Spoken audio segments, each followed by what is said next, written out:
My dear student, welcome back to Aryan classes. Aryan ક્લાસીસમાં મારા દરેક વાલા વિદ્યાર્થીઓનું હાર્દિક સ્વાગત કરું છું. દરેક મારા વાલા વિદ્યાર્થીઓને બે હાથ જોડીને મારા તરફથી જય શ્રી રામ. એકવાર ભગવાન શ્રી રામનું નામ જરા કોમેન્ટની અંદર લખી દેજો તો તમારી આવનારી બોર્ડની પરીક્ષા એકદમ સુપર ડુપર હિટ જવાની છે અને તમે આ પરીક્ષાની અંદર પાસ આઉટ થઈ જવાના છો. આટલો વિશ્વાસથી ખાલી એકવાર નામ લખજો. જો પાસ ના થાવ તો હું બેઠી છું અને મારી સાથે બન્યા રહેજો તો પાસ તો તમે અમથા થઈ જવાના છો. ચલો, આજના વિડીયોમાં તમે આવી ગયા છો તો દરેક વિદ્યાર્થીને એક વિશ્વાસ એવો આપવાનો કે તમે જે ચેનલ ઉપર ભણી રહ્યા છો આર્યન ક્લાસીસ, આ ચેનલ ધોરણ 12 આર્ટ્સ માટે ગુજરાતની નંબર 1 ચેનલ છે. આવો વિશ્વાસ રાખી અને તમે મારા ઉપર 1000% કરતી જો વધારે ટકા હોય તો એટલા ટકા વિશ્વાસ સાથે તમે મારી ચેનલમાં મારો વિડીયો બિંદાસથી જોઈ અને આ વિડીયોમાંથી તમે ભણી અને શીખી શકો છો. કારણ કે 3 વર્ષથી આપણી ચેનલ છે અને આજ દિવસ સુધી એક એવો વિદ્યાર્થી નથી કે આપણી સાથે જોઈન થઈને ભણ્યો હોય ને પાસ ન થયો હોય. હવે વાત કરવી છે તત્વજ્ઞાન વિષયની. સૌથી વધારે જો ધોરણ 12 આર્ટ્સમાં કોઈ વિષય હાર્ડ પડતો હોય તો એ વિષય છે તત્વજ્ઞાન. અને ઘણા વિદ્યાર્થીઓ તત્વજ્ઞાનમાં રોતા હોય છે કે તત્વજ્ઞાન નથી આવડતું, શું કરું. હા, તો આજના વિડીયોની અંદર હું તમને આપણું શૈક્ષણિક વર્ષ 2025-26નું ધોરણ 12 તત્વજ્ઞાન વિષયનું વાર્ષિક પરીક્ષા એટલે કે તમારી બોર્ડ પરીક્ષાનું પ્રશ્નપત્રનું પરિરૂપ એટલે નમૂનાનું પ્રશ્નપત્રનું આજે સોલ્યુશન મારે તમને આપવાનું છે. વિડીયો સ્કીપ કરો, વિડીયોને મૂકી નહીં જાઓ. એના પહેલા એક વસ્તુ તમને મારે સમજાવી દેવાની છે કે આજનો આ વિડીયો એટલે તમારા માટે એમ કહું ને કે 1000% most IMP video, most IMP paper solution. કારણ કે આ વિડીયોની અંદર એટલું પેપર સોલ્યુશન હું તમને બોલીને નથી કરાવવાની.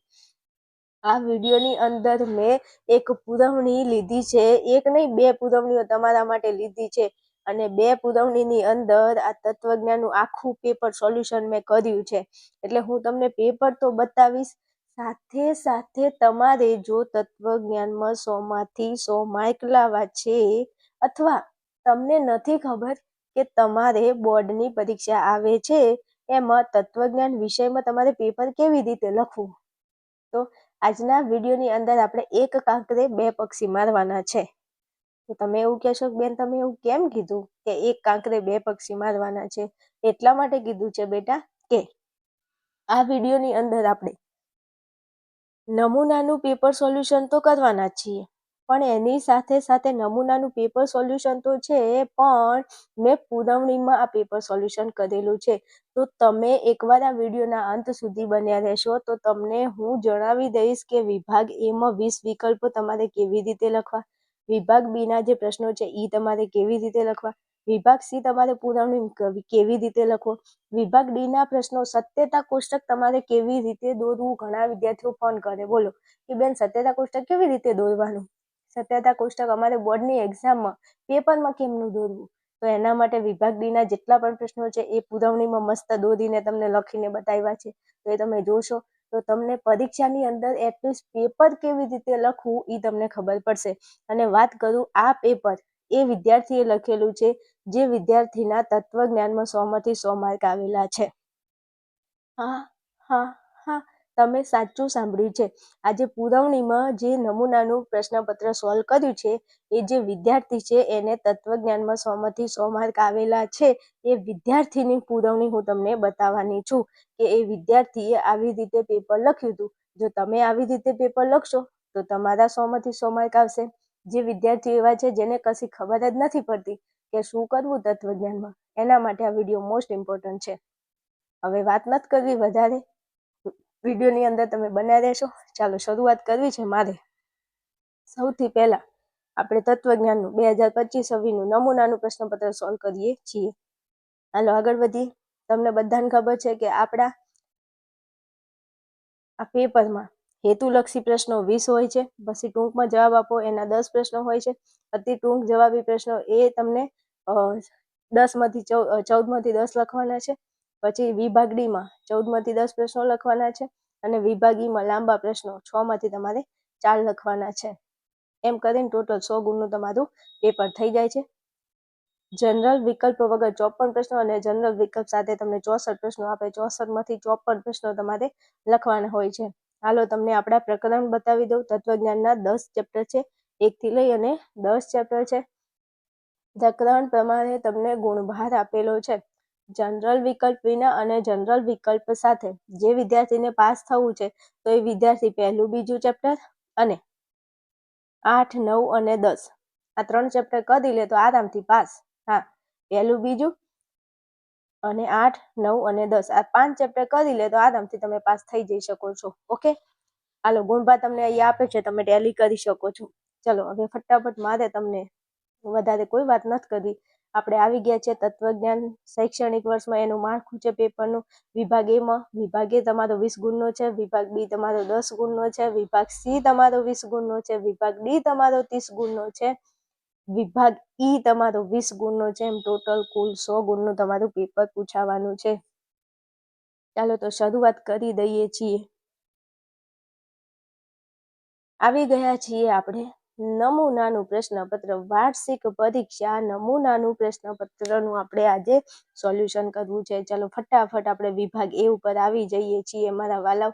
તો વિભાગ એમાં તમને 20 વિકલ્પો આપેલા છે, જેના તમને 20 ગુણ મળે છે. થોડું ઝૂમ કરી દઉં એટલે જરા તમને દેખાય, કદાચ કોઈને ચશ્મા હોય તો.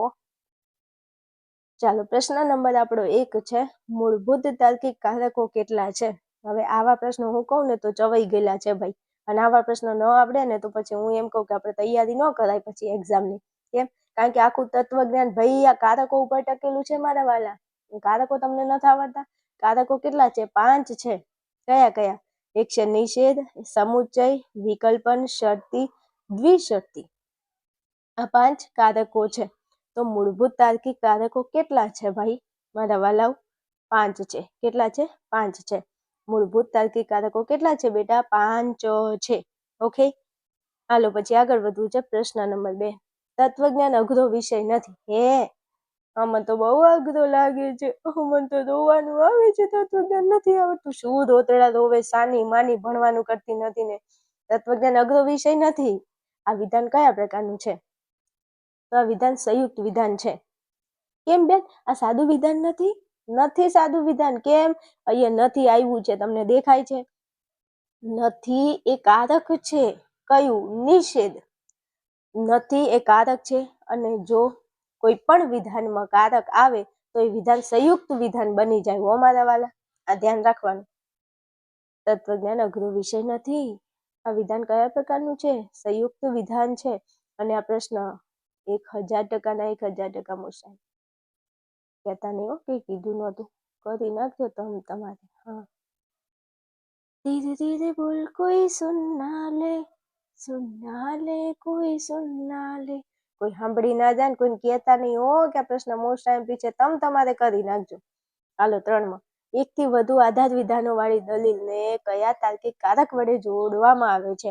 તો 1 થી વધુ આધાર વિધાનો વાળી જે દલીલ હોય એને કયા કારક વડે જોડવામાં આવે છે? તો એને અનેથી જોડવામાં આવે, સમુચ્ચયથી.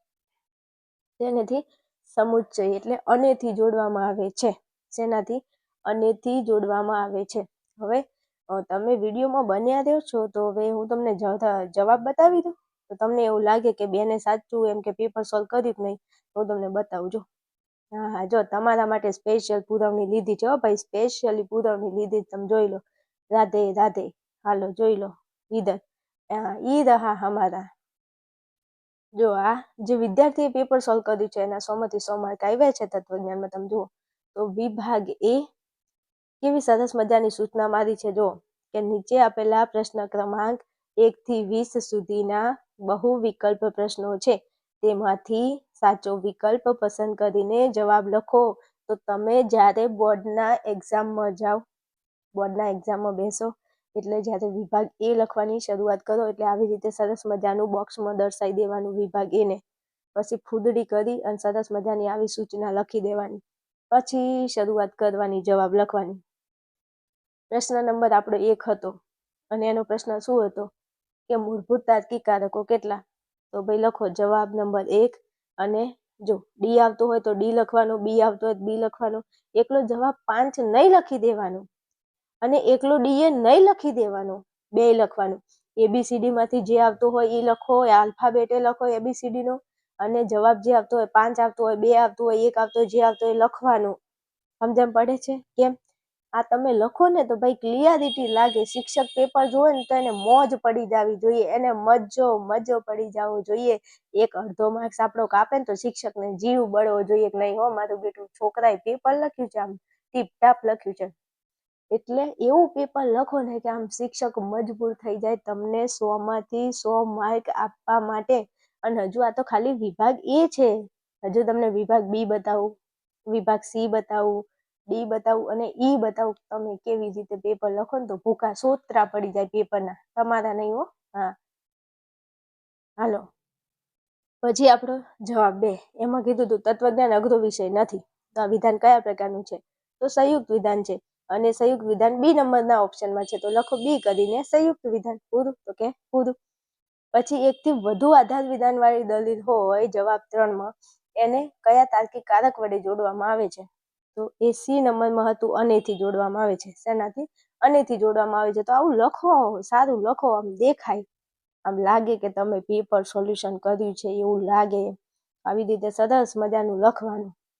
ચાલો, મેં તમને 3 પ્રશ્નો ભણાવ્યા, તો 3ના જવાબ મેં તમને બતાવ્યા. હવે હું બધા પ્રશ્નોના જવાબ ત્યાં આપી દઈશ ને પછી તમને અહીંયા જવાબ બતાવી દઈશ. કારણ કે આખો દિવસ છે ને મારે PDF આમ કરવી પડે ને એટલા માટે. વાંધો નહીં, તમારા માટે બધું કરવા તૈયાર જ છું. પણ તમે મારા વિડીયોને લાઈક, શેર અને મારી ચેનલને સબસ્ક્રાઇબ મારે કહેવાની જરૂર નથી કે સબસ્ક્રાઇબ કરજો. કેમ? તમને ઉપયોગી છે તો તમે 1000% સબસ્ક્રાઇબ તો કરવાના છો. બીજું, તમને ઉપયોગી છે તો તમે તમારા મિત્રોને શેર તો કરવાના છો. એમાં કહેવું પડશે? નહીં કહેવું પડે? ઓકે. બીજું વાત કહું, તમને એકલાને જ કહું છું, તમે કોઈને કહેતા નહીં હો. જો તમને એવું લાગે ને કે બેને ખરેખર અમારા માટે બહુ દિલથી અને બહુ દાનતથી અને અમને સપોર્ટ કરવા માટે આટલું બધું કર્યું છે, આટલી મહેનત કરી, આખું પેપર સોલ્યુશન કર્યું, મને 3 કલાક લાગ્યા, 3 નહીં આમ, પણ મતલબ વ્યવસ્થિત પેપર સોલ્યુશન મેં કરાવ્યું છે. તો તમને એવું લાગે કે ખરેખર મેં મહેનત કરી છે તમારા માટે, તો વિડીયો જોનાર એક વિદ્યાર્થી દિલથી દાનતથી મારા વિડીયોને લાઈક કરી નાખશે અને મારા માટે એક સરસ મજાનું દિલ મૂકી દેશે. જો તમને મારા પ્રત્યે લાગણી છે, તમને એવું લાગે છે કે બેન અમને હેલ્પફુલ થાય છે, બોર્ડના પેપરમાં બેન અમને હેલ્પ કરશે એવું લાગે છે, તો પ્લીઝ વિડીયોને લાઈક શેર કરી નાખજો, સરસ મજાની કોમેન્ટ કરજો. જો તમે વધારે કોમેન્ટ કરશો તો વધારે સપોર્ટ કરીશ. હા, પ્રોમિસ કરું છું, વધારે સપોર્ટ કરીશ તમને બોર્ડની એક્ઝામમાં. અને આમે આર્યન ક્લાસીસ સદા સહાય કરીશ તમને બહુ જ. હાલો, પ્રશ્ન નંબર 4 માં આગળ વધીએ. દલીલમાં ફલિત વિધાનની સંખ્યા કેટલી હોય છે? ભાઈ કોઈ બી દલીલ હોય, તો દલીલમાં ફલિત વિધાનની સંખ્યા 1 હોય છે. દલીલમાં ફલિત વિધાનની સંખ્યા કેટલી હોય છે? 1 હોય છે. હવે તમે જ્યારે જવાબ લખો ત્યારે શું કરવાનું? જવાબ નંબર 4 અને 1 આવે તો એ કરીને 1, આવી રીતના તમારે લખવાનું. જવાબ 4 અને એ આવતો હોય તો એ કરો, બી આવતો હોય બી કરો અને જવાબ જે આવતો હોય લખવાનો, જેમ મેં તમને બતાવ્યું. ઓકે, ચલો પછી પ્રશ્ન નંબર 5. એમપીને લગતા નિયમના રૂપમાં કયા તાર્કિક કારકનો ઉપયોગ થાય છે? ભાઈ એમપીના રૂપમાં કયા તાર્કિક કારકનો ઉપયોગ થાય? તો પી શરતી ક્યુ, પી તેથી ક્યુ. જોઈ લો એમપીનો નિયમ. તો આ નિયમના રૂપમાં, આ રૂપ છે ભાઈ, આ શું છે? રૂપ છે. તો કયા કારક છે? શરતી. કયું કારક છે? શરતી. તો જવાબ આવે ડી, શરતી. તો લખવાનું પ્રશ્ન જવાબ નંબર 5 ડી, શરતી. ડી કરી અને શરતી કરો, ડી કરીને શરતી, આને કહેવાય શરતી. યા તો ના કહેતા હો ભાઈ. હા, ચાલો પ્રશ્ન નંબર 6. રૂપલક્ષી સાબિતીમાં ત્રાંસી લીટીની એની આગળ લખેલું હોય પી. ત્રાંસી લીટીની આગળ લખવામાં આવતો પી શાનો નિર્દેશ કરે છે?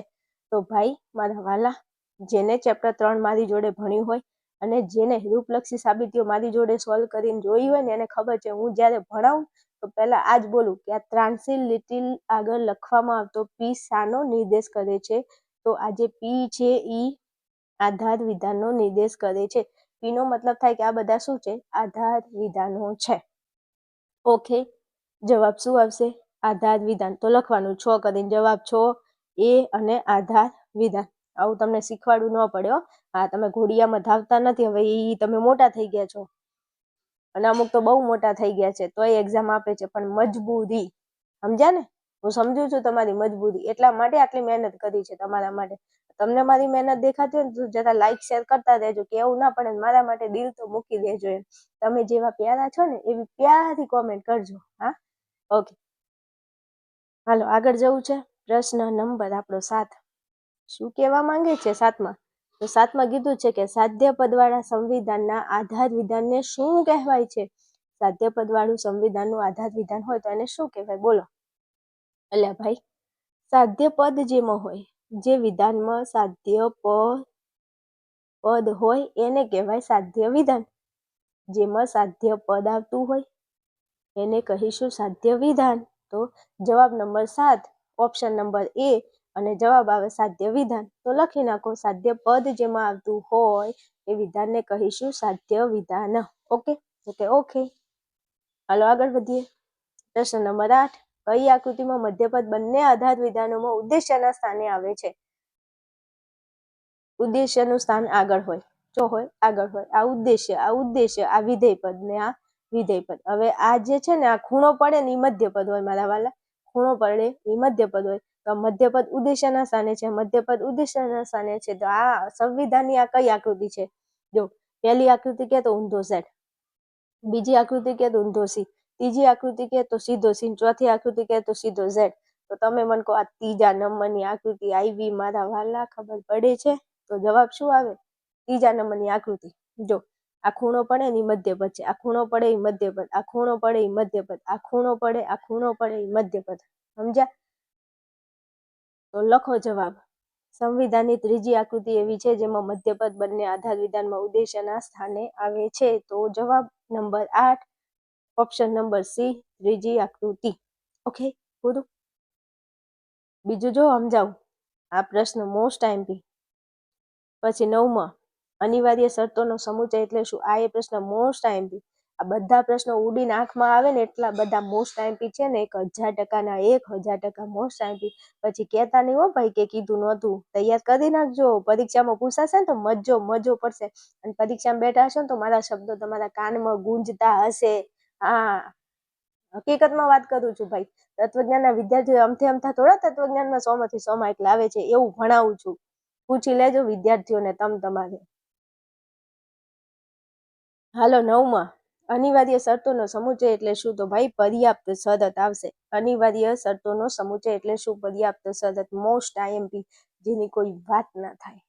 હા, ઘણી બધી વખત પૂછાય છે ભાઈ કે અનિવાર્ય શરતોનો સમુચય એટલે શું? પર્યાપ્ત શરત. ચલો પ્રશ્ન નંબર 10.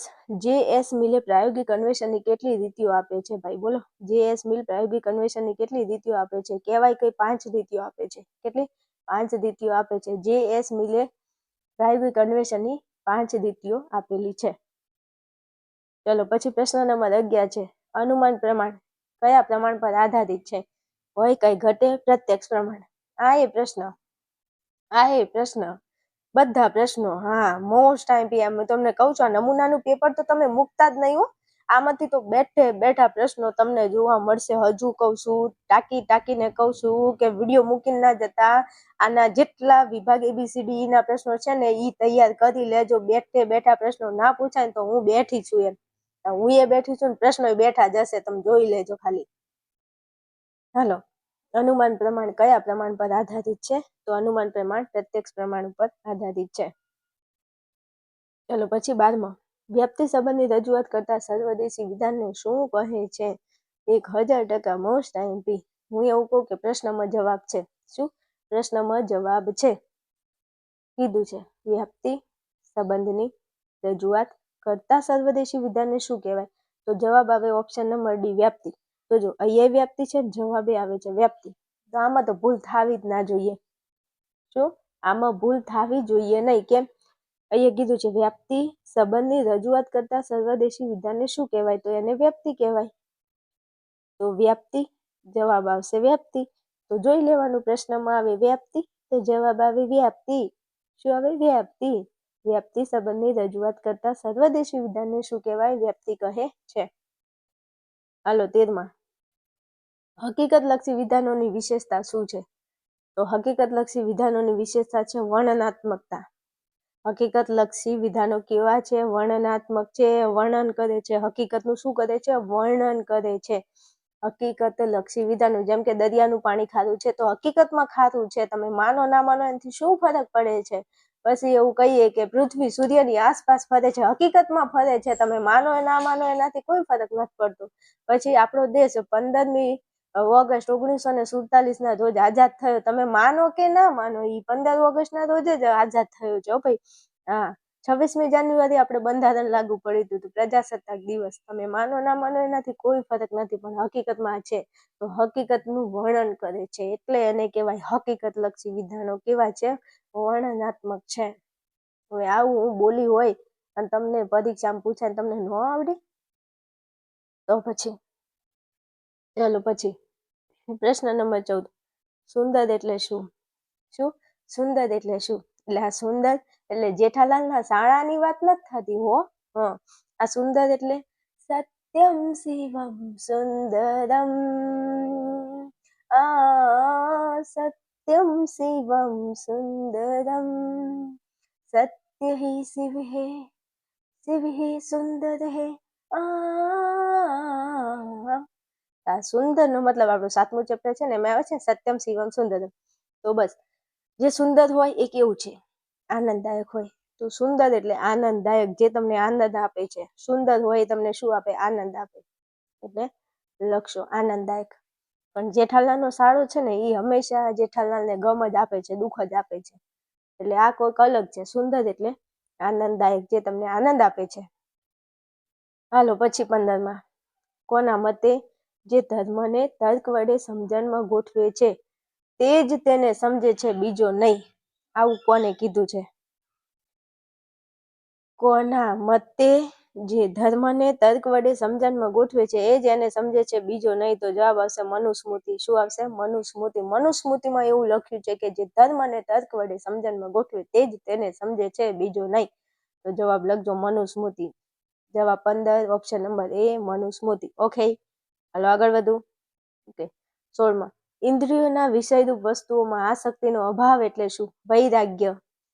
ધૂણી તો દખાવી પેલી અમે તારા નામની, અમે તારા નામની. આ તો આ ધૂણીને દખાવી, વૈરાગ્ય, ઇન્દ્રિયોનું વિષયો વસ્તુમાંથી આસક્તિનો અભાવ. તમે તમારી જે ઈચ્છાઓ છે એને જરા ગાંઠવાળી પોટલું બાંધીને મૂકી દો. લોભ, મોહ, ઈર્ષા, આ બધામાંથી તમારી ઇન્દ્રિયોને તમે વશ કરી નાખો, એને કહેવાય વૈરાગ્ય. નહીં કહેતા હવે તમારે છે ને તો સંન્યાસ લઈ લેવો છે, તો બસ એ જે સંન્યાસ લેવાની વાત કરો છો ને એ જ તે આપણા માટે વૈરાગ્ય છે. હો ભાઈ, તો ઇન્દ્રિયોના વિષય રૂપો વસ્તુઓમાં આસક્તિનો અભાવ એટલે કહીશું જેને વૈરાગ્ય. હાલો પછી 17માં કીધું છે ન્યાય ભાવના એ કયા ધર્મનો નૈતિક સિદ્ધાંત છે?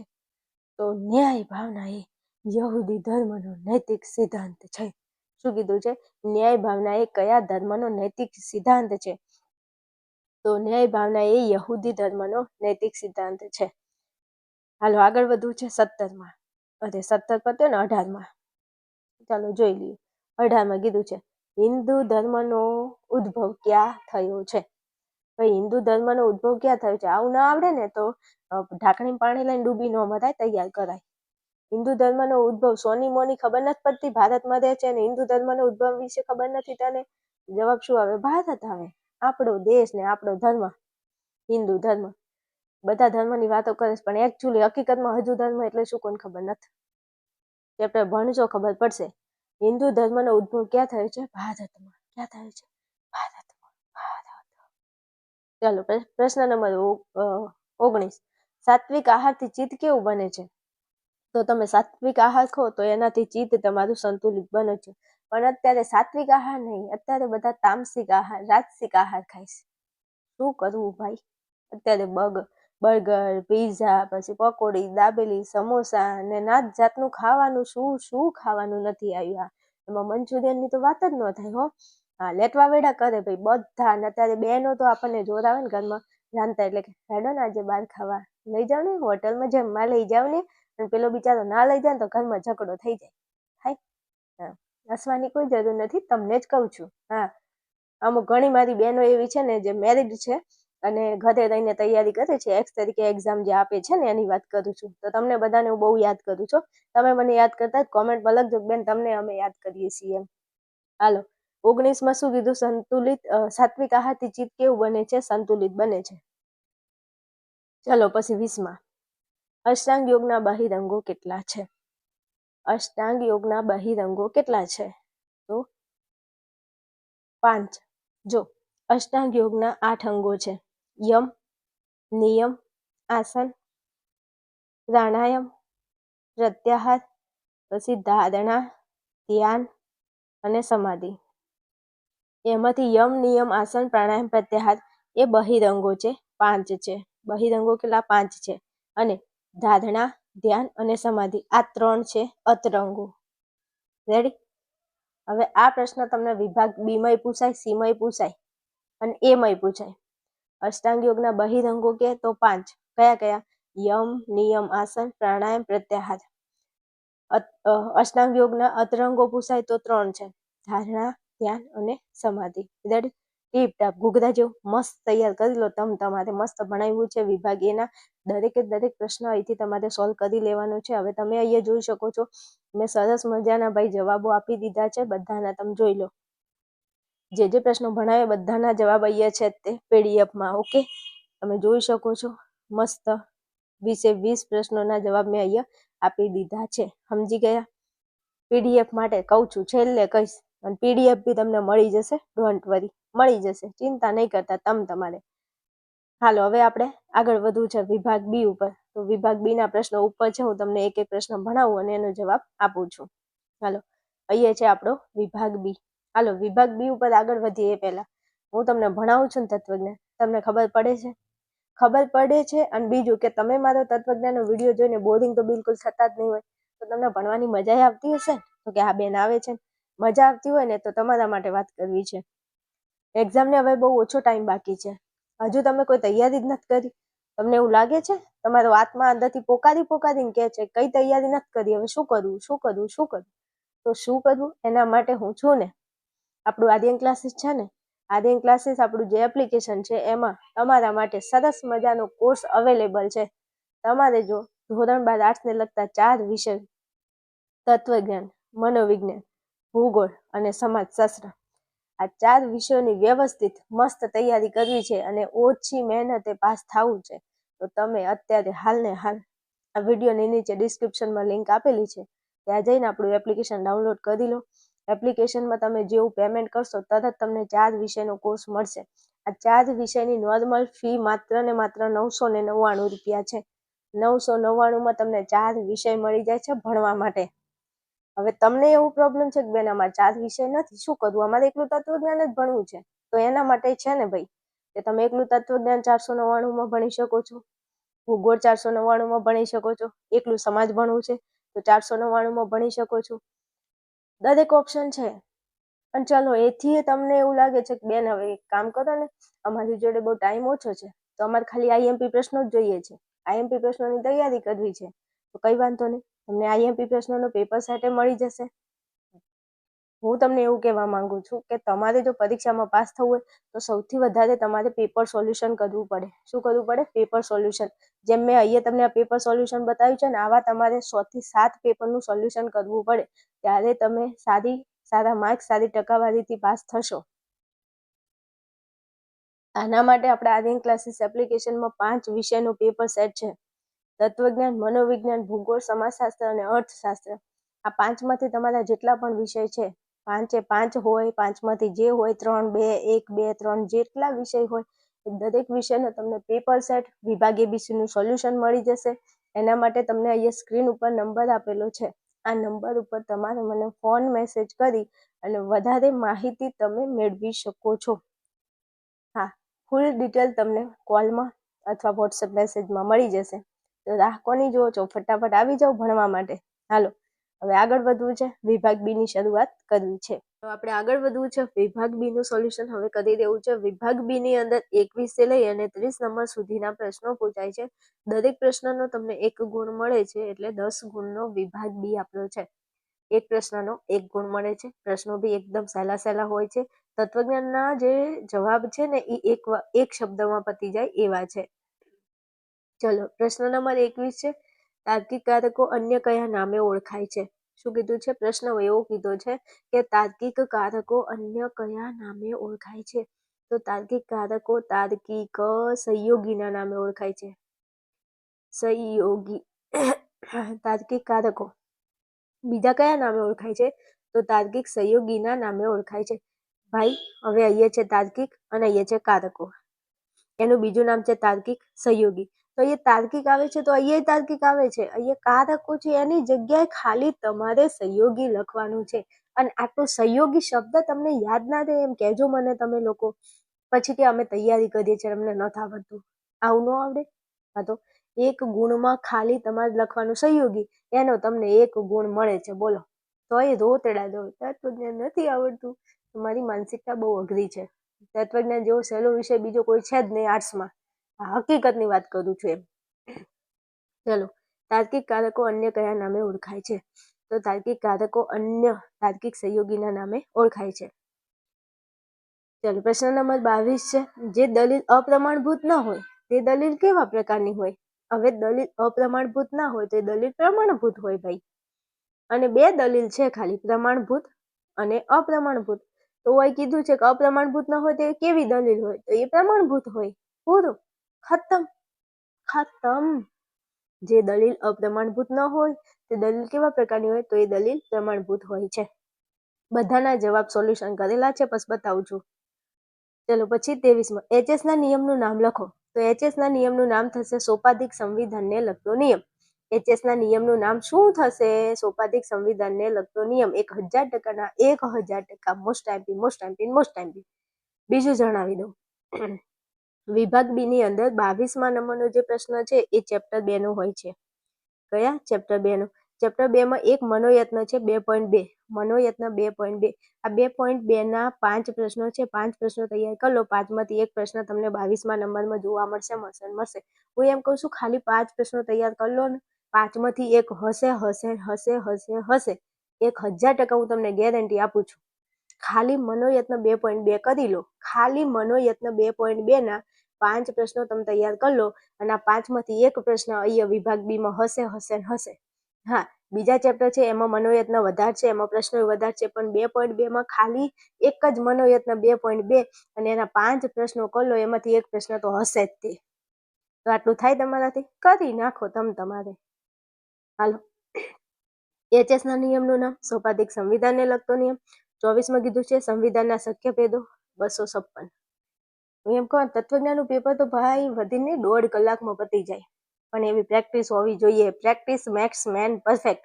પ્રેક્ટિસ લખીને પ્રેક્ટિસ કરો. દરેક પેપરમાં તમે ક્યારે લખી શકો? તમારું પેપર ક્યારે ના છૂટે, ક્યારે પ્રશ્નો અધૂરા ના રહી જાય? જ્યારે તમે સતત લખવાની પ્રેક્ટિસ કરી હોય ત્યારે. અમુક તો કેમ, હું વાંચું છું, વાંચવાથી પૂરું ન થાય. તમે 4 વખત વાંચો એના બરોબર 1 વખત લખવું થાય. તો 4 વખત વાંચવું સારું કે 1 વખત લખવું સારું? લખીને પેપર સોલ્યુશન કરો ભાઈ. તમારી સ્પીડ બહુ મેન્ટેન થશે, બહુ જનરેટ થશે તમારી સ્પીડ બોર્ડની એક્ઝામમાં. ચલો, સંવિધાનના શક્ય ભેદો કહી દીધા. 256. પ્રશ્ન નંબર 25. વ્યાપ્તિકરણની પ્રક્રિયાની અનિવાર્ય આવશ્યકતા કઈ છે? તો વ્યાપ્તિકરણની પ્રક્રિયાની અનિવાર્ય આવશ્યકતા છે, જણાવું છું, નીચે છે 2 છે એની અનિવાર્ય આવશ્યકતા. ચાલો, આ વિભાગ એ છે જે તમે જોયો. વિભાગ એ પૂરો થાય, જો અહીંયા ભાઈ એ ખતમ થાય છે તો નીચેથી વિભાગ બી ચાલુ નહીં કરવાનું. વિભાગ બી તમારે નવા પેજમાં, જો અહીંયા લખેલો છે નવા પેજમાં વિભાગ બી દેખાય છે, તો નવા પેજમાં પછી તમારે વિભાગ બી ની શરૂઆત કરવાની. જે સૂચના હોય ફૂદડી કરીને લખવાની, કે નીચે આપેલા પ્રશ્ન ક્રમાંક 21 થી 30 સુધીના પ્રશ્નોના 1-2 શબ્દોમાં જવાબ લખો. તો આપણો જવાબ નંબર 21 જો આપેલો છે, કેવું મસ્ત લખ્યું છે. આમ તમે જુઓ, ખાલી લખાણ જુઓ. અમુકના તો અક્ષર એવા આવતા હોય ને કે પેપર જોવું ના ગમે શિક્ષકને.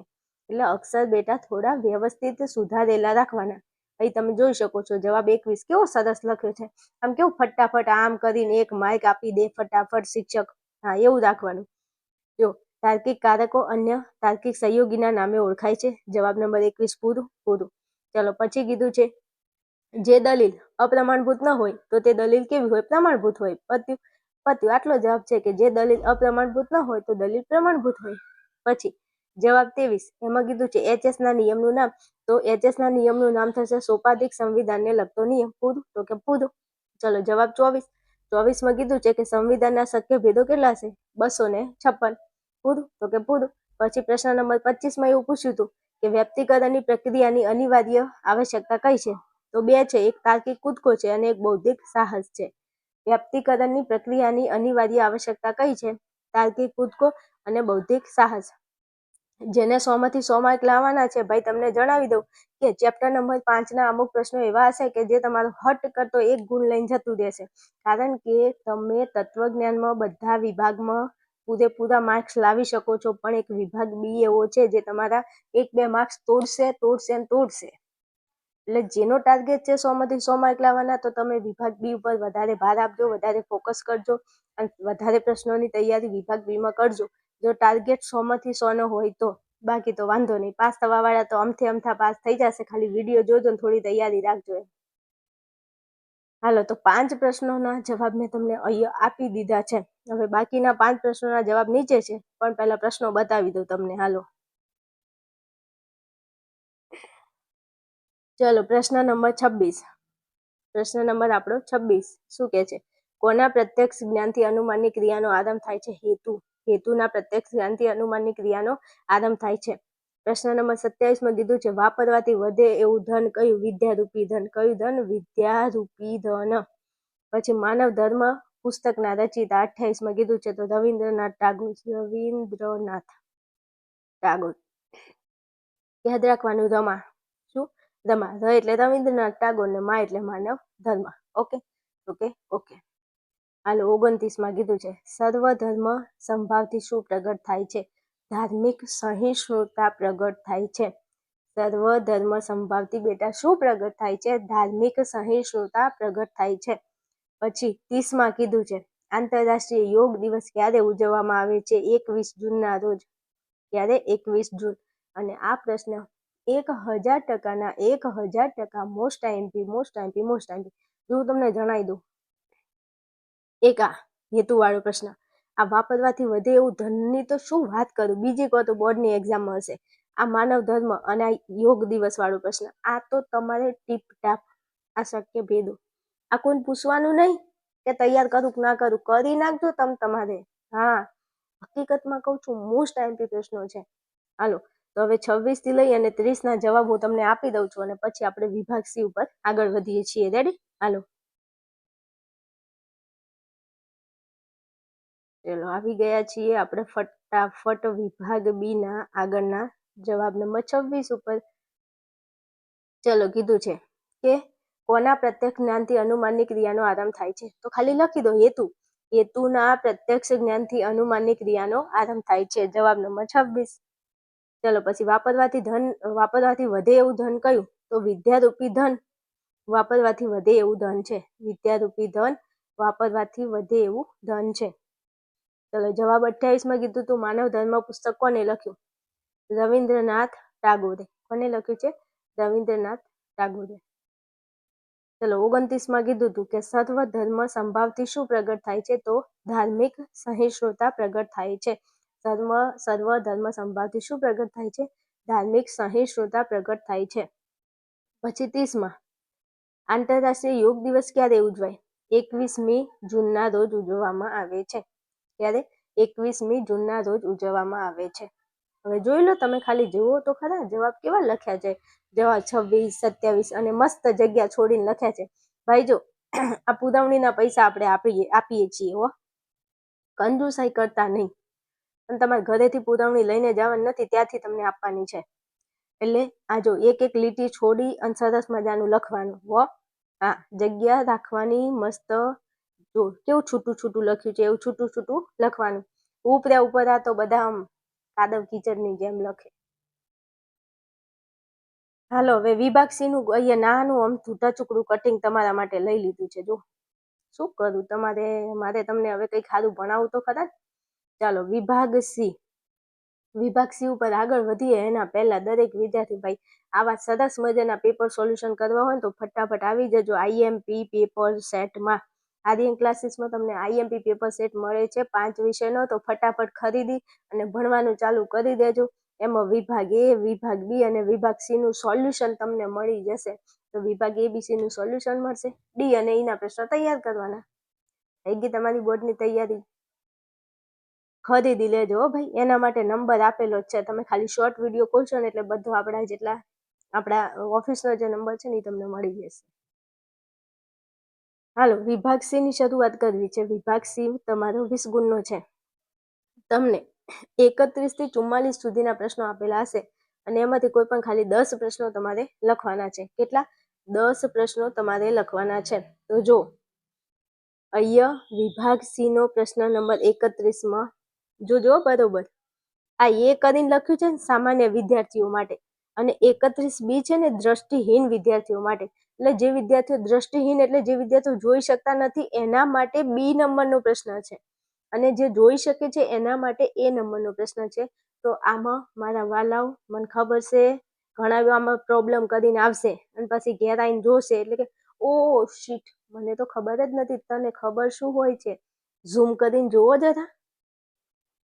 વિભાગ એ સામાન્ય વિદ્યાર્થીઓ એટલે જે વિદ્યાર્થીઓ જોઈ શકે છે એના માટે છે, અને બી દ્રષ્ટિહીન વિદ્યાર્થીઓ માટે છે. આમાં ભૂલ કરતા નહીં. ઓકે ચાલો હવે જો 31 એમાં સામાન્ય વિદ્યાર્થીઓ માટે કીધું છે દ્વિશર્તીનું સત્યતા કોષ્ટક તમારે બનાવવાનું છે અને એના તમને 2 ગુણ મળશે. ખાલી સત્યતા કોષ્ટક જ, બીજું કંઈ નહીં. તો હું કહું છું કે અહીંયા તમને જેમ પેપર લખીને આપ્યું છે ને એ રીતના તમે પેપર લખજો અને એ રીતના ચેપ્ટરે તમે લખજો. ચેપ્ટરના પ્રશ્નો તો તમને મજા આવશે એમ. હાલો તમને બતાવી દઉં.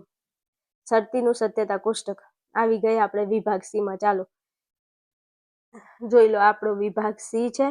એમાં નીચેના પ્રશ્ન ક્રમાંક 31 થી 44 સુધીના પ્રશ્નોમાંથી કોઈ પણ 10 પ્રશ્નોના જવાબ સંક્ષેપમાં લખવાના છે. અને જોઈ લો તમને આપેલું છે જવાબ નંબર 31માં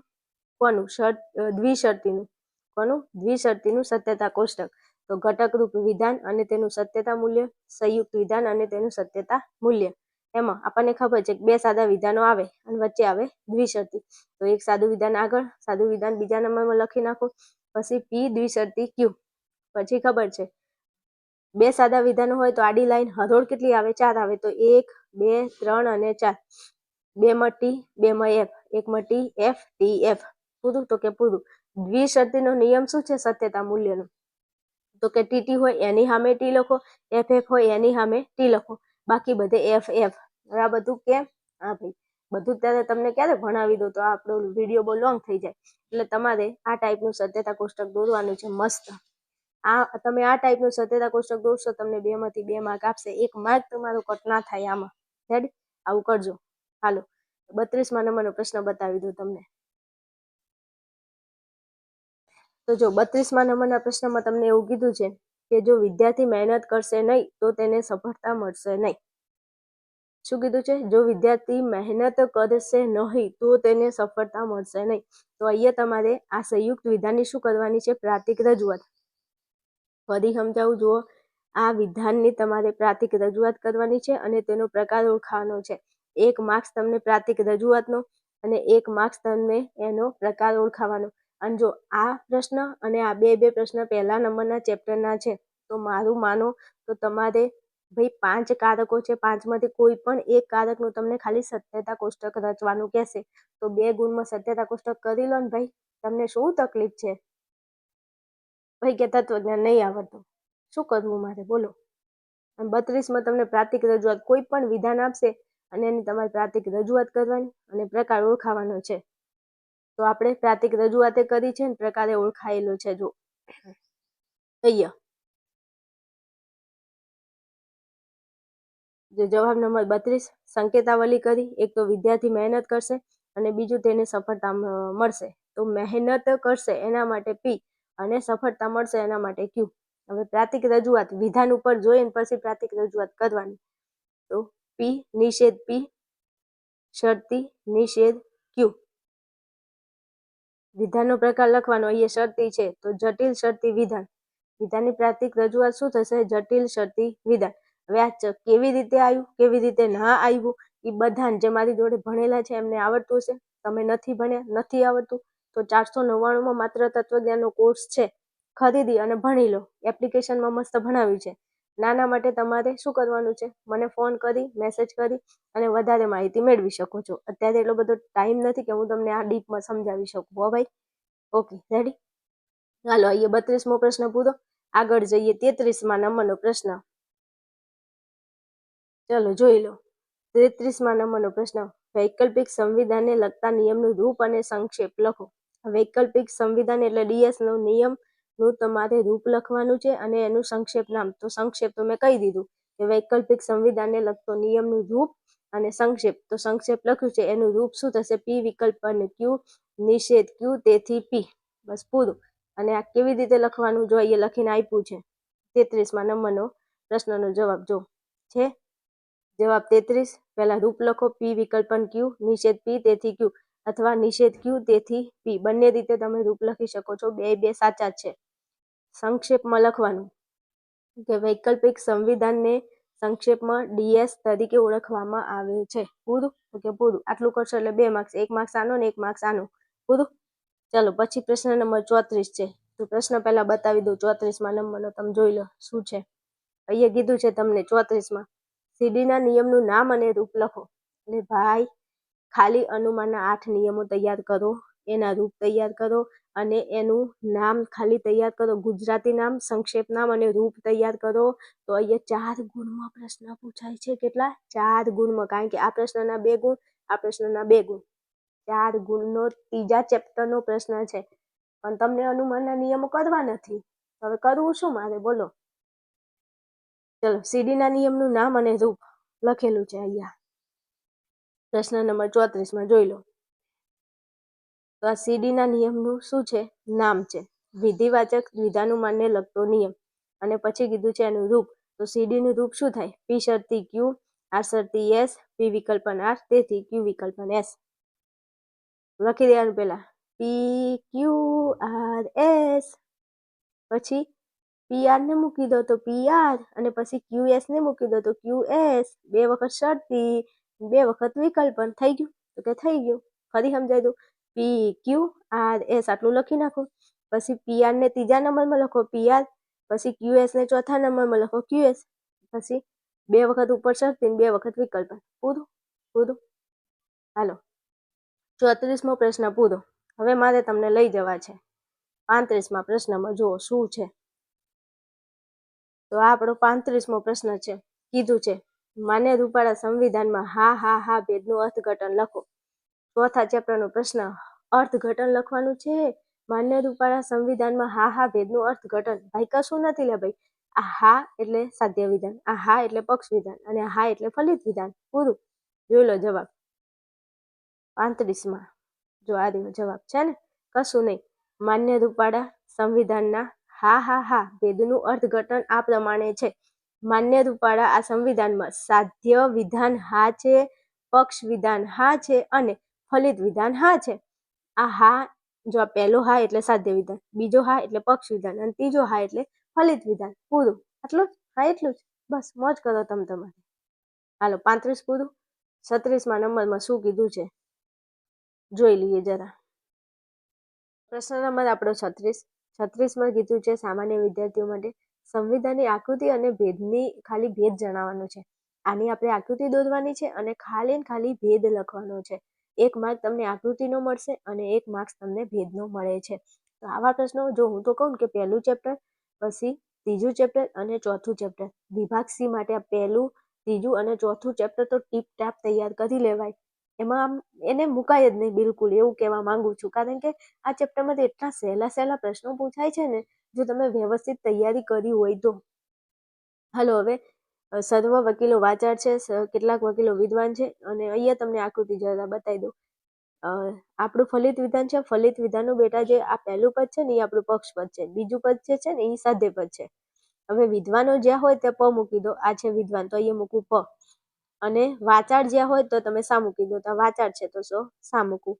હવે પહેલું ને બીજું જે વિધાન છે એમાં સરખું પદ હોય ને એને મધ્યપદ, તો આ વકીલ એ મધ્યપદ, આ વકીલ એ મધ્યપદ. હવે આકૃતિ બનાવવા શું કરવાનું? પહેલામાં કોણ છે? મ સા છે, તો કાઢો મ અને સા. અહીંયા મ અને પ, તો લખો મ અને પ. પછી લાઈન કરો અને છેલ્લે નીચે પસા, તો લખો પ અને સા. આકૃતિ દોરવા શું કરવાનું? મધ્યપદને મધ્યપદથી જોડી દીધું, બાકી રહેતી લાઈન ખેંચી લો, ખેંચી લીધી. તો જો આ આકૃતિ કઈ બની? સંવિધાનની. ઈ ક્યાં બના? ઈ સીધા સી બના. ક્યાં બના? સીધો સી બન્યો. તો આ આકૃતિ ત્રીજી આકૃતિ છે. કઈ આકૃતિ છે? ત્રીજી આકૃતિ છે. રેડી? તો લખવાનું, આકૃતિ આવી રીતે દોરીને લખવાનું, આ સંવિધાનની ત્રીજી આકૃતિ છે. હવે ભેદ કીધું છે, તો સર્વ છે એનો ભેદ થાય હા, હા સર્વ છે. પછી કેટલાક છે, તો કેટલાક છે એનો ભેદ થશે હ, હ કેટલાક છે. પછી અહીંયા છે કેટલાક અને છે, તો એના માટે થશે હ કેટલાક છે, તો ભેદ થશે હા હ હ, હા હ હ, હા હા હા ને હા હ હ. હવે આકૃતિ કેવી રીતે દોરવી, ભેદની તપાસ કેવી રીતે કરવી, એના માટે તમારે તત્વજ્ઞાનનું ચોથું ચેપ્ટર વ્યવસ્થિત ભણવું પડે. અને એ ભણવા માટે આર્યન ક્લાસીસ એપ્લિકેશન ડાઉનલોડ કરવું પડે, 499 ભરવા પડે, અને એમાં જઈને કોર્સ ખરીદવો પડે. સમજ્યા? અને જો આવડતું હોય તો વળી સારું, તો કોઈ ટેન્શન નથી. હાલો, તમને આ 36મો જે પ્રશ્ન છે એનો જવાબ તમે કેવી રીતે બોર્ડમાં લખશો એ બતાવી દઉં. ચાલો, 36 ક્યાં છે? ઈ રહા. દેખો, ઈ રહા. જ્યારે તમે પરીક્ષામાં બેઠા હોય અને તમારે જ્યારે આકૃતિ બનાવવાની થાય તો તમે આવી રીતે જો, મેં મસા લખ્યું હતું તો કે હા, તો મ અને આ સા. પછી મેં લખ્યું હતું મ અને પ, તો આ મ અને આ પ, અને છેલ્લે હતું પ અને સા. તો તમે બેટા જ્યારે પરીક્ષામાં બેઠા હોય ત્યારે તમારે આવી રીતે વ્યવસ્થિત આકૃતિ દોરવાની. હા, એક પેન્સિલ રાખવાની અને એક ફૂટ રાખવાની, જોડે સ્કેલ રાખવાની. બીજું, તમારે વ્યવસ્થિત આવી રીતે માપ દઈને આકૃતિ બનાવવાની. આમ મજા આવે એમ આમ નહીં કરી દેવાની. આ સ્કેલની મદદથી પેન્સિલ, આકૃતિ હંમેશા પેન્સિલથી દોરવાની. આ વસ્તુને મગજમાં ફિટ કરી લેજો. પેનથી આકૃતિ દોરીને ના હેડે આવતા હો ભાઈ. હા, શું કીધું? તો લખવાનું, આકૃતિ આ સંવિધાનની ત્રીજી આકૃતિ છે. સીધો સી એટલે ત્રીજી આકૃતિ. અને એનો ભેદ શું થાય? હા હ હ. ભેદ શું થાય છે? હા હ હ. આ મેં તમને જવાબ પહેલા આપી દીધો, પણ તમારે બોર્ડમાં કેવી રીતે તમારે લખવાનું છે એના માટે મેં તમને અહીંયા જવાબ સાથે બતાવ્યું છે. તમે લખી દો.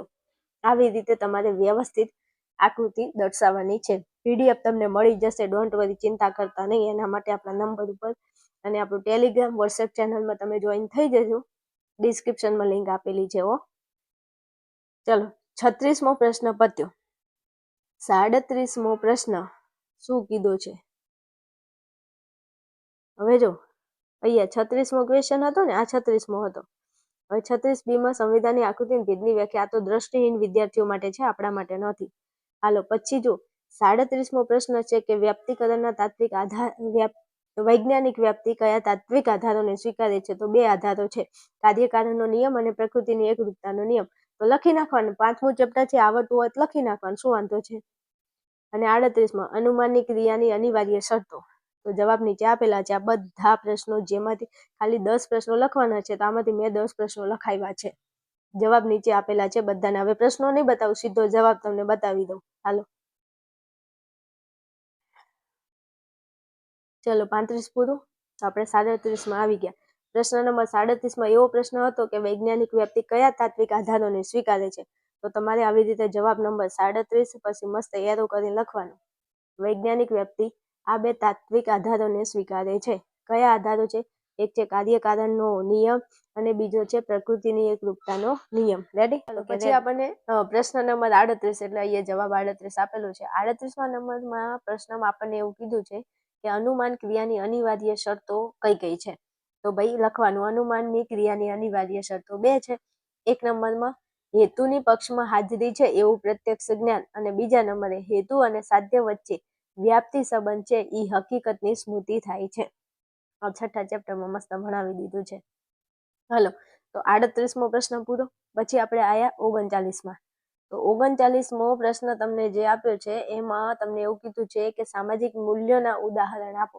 39મા નંબરનો પ્રશ્ન વિભાગ સી માં, એમાં સામાજિક મૂલ્યોના ઉદાહરણ કીધા છે. તો સામાજિક મૂલ્યોના ઉદાહરણ કયા આવશે?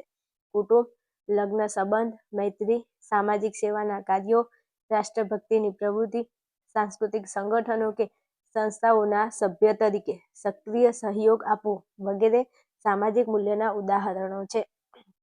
હવે તમને જણાવી દઉં કે જો કદાચ તમને ચેપ્ટર 7ના આ 39 અને 40 તમે જોઈ લો, 39 અને 40 આ બે પ્રશ્નો ચેપ્ટર 7ના પ્રશ્નો છે. એક સામાજિક મૂલ્યના ઉદાહરણો અને ઉત્પાદક મૂલ્યના ઉદાહરણો. તો કદાચ તમને 7મા ચેપ્ટરના પ્રશ્નો ન આવડતા હોય તો તમારે 39 અને 40ને લખવાની જરૂર નથી. આના બદલામાં તમે બીજા બે ચેપ્ટરના પ્રશ્નો લખી દો.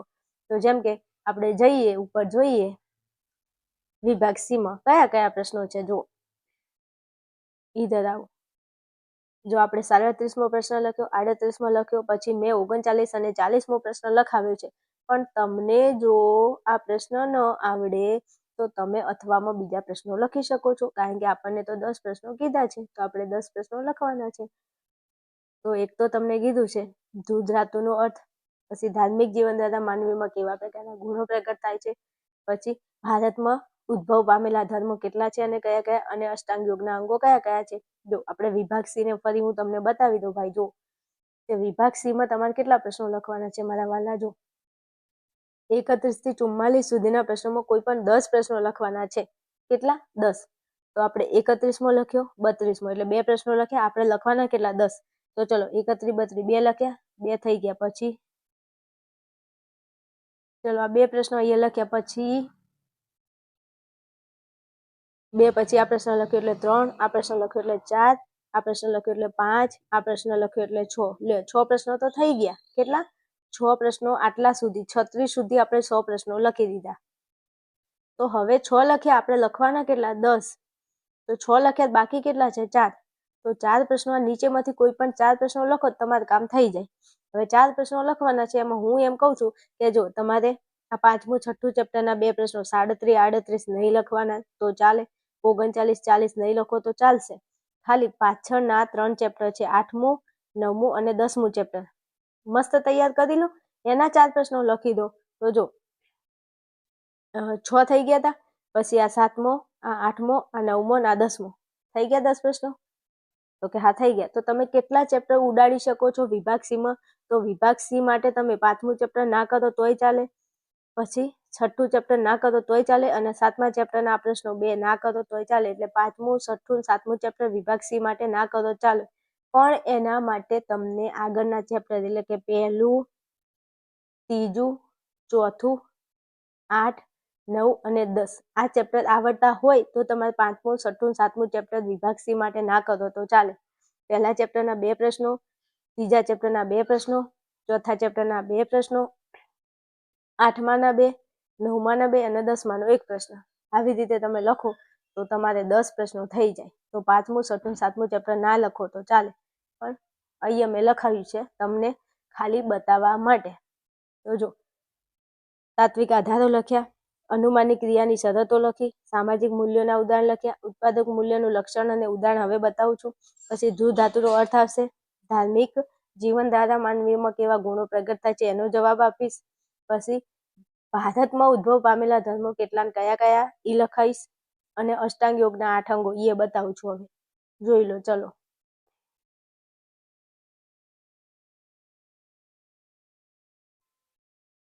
ચલો આપણે કેટલે હતા? હા, સામાજિક મૂલ્યના ઉદાહરણ અને ઉત્પાદક મૂલ્યના ઉદાહરણ 39, 40. તો આ સામાજિક મૂલ્યના ઉદાહરણ છે, અને હવે અહીંયા ઉત્પાદક મૂલ્યના ઉદાહરણ તમને આપેલા છે. લક્ષણ લખવાનું છે, એટલે અહીંયા લક્ષણ આપ્યું છે ઉત્પાદક મૂલ્યનું, કે જે વસ્તુ વપરાશ કે વહેંચણીને લીધે ખૂટી પડતી નથી પરંતુ વૃદ્ધિ પામે છે. જે વસ્તુ તમે વાપરો અને એ ખૂટી ન પડે તો એને આપણે કહીશું ઉત્પાદક મૂલ્ય. ઉદાહરણ તરીકે જ્ઞાન છે, આનંદ છે, પ્રેમ છે, કરુણા છે વગેરે ઉત્પાદક મૂલ્યોના ઉદાહરણ છે. તમે જ્ઞાનને વાપરો, એને વેચો તો એ ખૂટી ના પડે, ઉપરથી જ્ઞાન વધે. જ્ઞાન કોકને આપો ને તો જ્ઞાન વધે, આનંદ કોકને આપો ને તો આનંદ વધે, ઓછો ના થાય. પ્રેમ કોકને આપો ને તો પ્રેમ વધે, ઓછો ન થાય. એટલે આ બધા ઉત્પાદક મૂલ્યો છે. રેડી? ચલો પછી 41માં ધ્રુવ ધાતુનો તમારે અર્થ લખવાનો છે. તો ધર્મ ધાતુ ધ્રુવ ધાતુ સોરી હા ધર્મ જે શબ્દ છે એ ધ્રુવ ધાતુ પરથી ઉતરી આવેલો છે. સંસ્કૃત ભાષાના ધ્રુવ ધાતુ પરથી ધર્મ શબ્દ ઉતરી આવેલો છે. ધ્રુવ ધાતુનો અર્થ થાય છે ધારણ કરવું અથવા તો ટકાવી રાખવું. તો આવા પ્રશ્નો હું એમ કહું કે 8મું 9મું 10મું ચેપ્ટર વિભાગ સી માટે તમારે કડકડ તૈયાર કરી લેવાનું. સમજાય છે? મજા આવી જાય ભાઈ, કેવું તત્વજ્ઞાન છે, આમ મજા આવી જાય એવું. ચલો પછી 42માં 8મા ચેપ્ટર, જો આ 8મા ચેપ્ટરનો પ્રશ્ન છે અને આ 8મા ચેપ્ટરનો પ્રશ્ન છે. ઉપરના જે બે છે ને આ 7મા ચેપ્ટરનું છે ને આ 7મા ચેપ્ટરનું છે. 7માના 2 પ્રશ્નો, 8માના 2 પ્રશ્નો, 9માના 2 પ્રશ્નો પૂછાય. હાલો જવાબ 42. પ્રશ્નમાં શું કીધું છે તો કે ધાર્મિક જીવનથી માનવીમાં કયા ગુણો પ્રગટ થાય? તો ધાર્મિક જીવન દ્વારા માનવીમાં અહિંસા, સત્ય, પ્રેમ, શાંતિ, કરુણા વગેરે ગુણો પ્રગટ થાય છે. આટલા પ્રશ્નના 2 માર્ક મળી જાય લખો તો. હાલો પછી આગળ વધુ 43માં. 43માં કીધું છે કે ભારતમાં ઉદ્ભવ પામેલા ધર્મો કયા છે? તો 4 ધર્મો છે જે ભારતમાં ઉદ્ભવ પામેલા છે. એક હિન્દુ ધર્મ, બીજો જૈન ધર્મ, ત્રીજો બૌદ્ધ ધર્મ અને ચોથો શીખ ધર્મ. હિન્દુ, શીખ, જૈન અને બૌદ્ધ આ 4 ધર્મો ભારતમાં ઉદ્ભવ પામેલા છે. આ 9મા ચેપ્ટરનો પ્રશ્ન, અને આવો પ્રશ્ન તમને ન આવડે. જો 7મા ચેપ્ટરમાંથી 2 પ્રશ્નો, 8મામાંથી 2 પ્રશ્નો, 9મામાંથી 1 પ્રશ્ન અને 10મામાંથી 1 પ્રશ્ન પૂછાય છે. હા એટલે જો અહીંયા 4 પ્રશ્નો તૈયાર થઈ ગયા. ઉપરના 4 ચેપ્ટર તૈયાર રાખો, નીચેના 3 ચેપ્ટર તૈયાર રાખો, વિભાગ સી થઈ જાય. ચલો તમને 44મા નંબરના પ્રશ્નમાં એવું કીધું છે કે અષ્ટાંગ યોગના 8 અંગો કયા કયા? તો અષ્ટાંગ યોગના 8 અંગો કયા કયા? 1 નંબરમાં યમ, 2માં નિયમ, 3માં આસન, 4થું પ્રાણાયામ, 5મું પ્રત્યાહાર, 6થું ધારણા, 7મું ધ્યાન, 8મું સમાધિ. પૂરું, ખતમ. વિભાગ સી ખતમ. તો આવી રીતે તમારે વિભાગ સી ના પ્રશ્નો લખવાના છે. જેટલા પૂછ્યા હોય એટલા લખવાના, અને કદાચ કોઈ પ્રશ્નમાં આગા પાછું લાગે તમને તો 2 પ્રશ્નો વધારાના લખી નાખજો. હા મજરે મળી જશે, લખી નાખજો. ભલે 10 પૂછ્યા હોય પણ 12 લખી નાખજો, એટલે કદાચ કોઈ પ્રશ્નમાં આગા પાછું હોય ને તો આમાંથી મજરે મળી જાય તમને. હાલો વિભાગ ડી ઉપર આગળ જવું છે. ચલો વિભાગ ડી આપણો છે, તો વિભાગ ડી આપણો 30 ગુણનો છે. કેટલા? 30 ગુણનો છે વિભાગ ડી, મોટામાં મોટો વિભાગ. હવે વિભાગ ડી માં તમારે 10 પ્રશ્નો લખવાના છે. કેટલા? 10 પ્રશ્નો લખવાના છે. આપણે પહેલો 45મા નંબરનો લખી નાખવાનો. રૂપનો પ્રકાર નક્કી કરવાનો છે કે રૂપ તદેવાર્થક છે, સ્વવ્યાઘાતી છે કે પદાય છે. સત્યતા કોષ્ટક દોરવાનું છે. તો હું તમને દોરીને બતાવું છું. દોરેલું છે. વિભાગ ડી નું સોલ્યુશન મસ્ત કર્યું છે. જો આ વિભાગ ડી છે. વિભાગ ડી નું હેડિંગ મારવાનું, નવા પત્તેથી શરૂઆત કરવાની. 2 પુરવણીઓ ભરીને તારે તત્વજ્ઞાનનું પેપર સોલ્યુશન થયું છે. હા કમ્પ્લીટ 2 પુરવણી. અહીંયા સૂચના લખી દેવાની કે વિભાગ ડી માં 10 પ્રશ્નો લખવાના છે. જવાબ નંબર 45. એમાં નિષેધ પી, શરતી પી, વિકલ્પન ક્યુ. સત્યતા કોષ્ટક ઉપર લખવાનું કે સત્યતા કોષ્ટક. પછી જો અહીંયા કેવું સરસ મજાનું સત્યતા કોષ્ટક બનાવેલું છે, દેખાય છે? આવું સરસ મજાનું સત્યતા કોષ્ટક બનાવો. આ હું સમજાઈશ નહીં હોય એટલો બધો ટાઈમ નથી ભાઈ. પછી વિધાન માટેના રૂપના પ્રકારનો નિર્ણય કરો. ઉપર જોવાનું ને અહીંયા લખવાનું, જેમ સમજૂતી આવતી હોય એમ. આ વિભાગ ડી નો પ્રશ્ન નંબર 45 પૂરું. ચાલો પછી 45મો પ્રશ્ન પૂરો તો 46મો પ્રશ્ન. 45મો પ્રશ્ન ચેપ્ટર 1 નો છે. મનોયત્ન 1.6 ની અંદર જે તમને રૂપનો પ્રકાર નક્કી કરવાનો છે એ અત્યારથી તૈયાર કરી લો. એમાંથી એક પૂછાશે ભાઈ. અને તમને મેથડ આવડે ને તો હું તો એમ કહું કે 50માંથી ગમે એવા પૂછે તો આપણને આવડે. તો ચેપ્ટર 1માં મનોયત્ન 1.6 ના જે 20 દાખલા છે ને તૈયાર કરી લો વિભાગ ડી માટે. પહેલો પ્રશ્ન 45 નંબરમાં પૂછાશે. 1.6 માંથી કરી નાખજો તૈયાર. ચલો 46. સત્યતા કોષ્ટકની પ્રત્યક્ષ રીતનો ઉપયોગ કરી નીચેની દલીલનું પ્રામાણ્ય નક્કી કરવાનું છે. તો તમને અહીંયા શું આપેલી છે? આ દલીલ આપેલી છે અને આનું પ્રામાણ્ય નક્કી કરવાનું છે કે આ દલીલ પ્રમાણભૂત છે કે આ દલીલ અપ્રમાણભૂત છે.